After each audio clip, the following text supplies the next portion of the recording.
आजचे विद्यार्थी उद्याचे जबाबदार नागरिक. श्रद्धाताई गायकवाड यांचं वक्तव्य. कनवाडीत सत्कार व निरोप समारंभ उत्साहात. विद्यार्थ्यांनी केवळ शालेय शिक्षणापुरतं मर्यादित न राहता जीवनमूल्ये, चांगले संस्कार आणि सामाजिक जाणीव यांचा अंगीकार करणं अत्यंत गरजेचं आहे. आजचे विद्यार्थी उद्याचे जबाबदार नागरिक आहेत, त्यामुळे त्यांना योग्य दिशा देणं ही शिक्षक, पालक आणि समाजाची संयुक्त जबाबदारी आहे. शिक्षणामुळे व्यक्तिमत्व विकास घडतो, आत्मविश्वास वाढतो आणि जीवनातील अडचणींवर मात करण्याची ताकद मिळते, असंही त्यांनी सांगितलं. विद्यार्थ्यांनी सातत्य, मेहनत आणि प्रामाणिकपणाच्या जोरावर आपलं ध्येय निश्चित करून ते गाठावं असा मोलाचा संदेश, असं प्रतिपादन जिल्हा परिषद समाज कल्याण सभापती श्रद्धाताई गायकवाड यांनी दिला.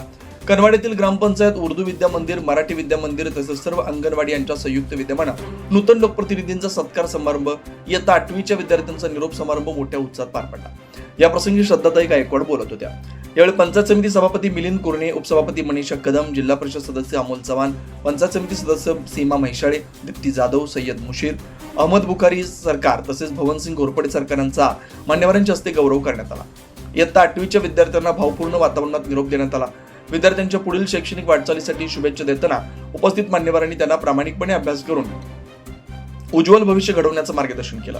विद्यार्थ्यांनीही आपल्या आठवणींना उजाळा देत शाळेबद्दल कृतज्ञता व्यक्त केली.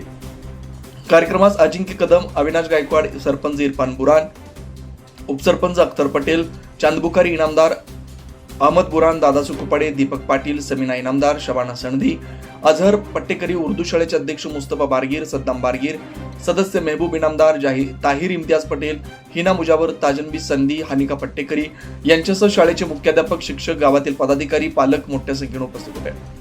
कार्यक्रमाचं नियोजन सुयोग्य पद्धतीनं करण्यात आलं होतं. संपूर्ण वातावरण उत्साहपूर्ण आणि आनंदही होतं.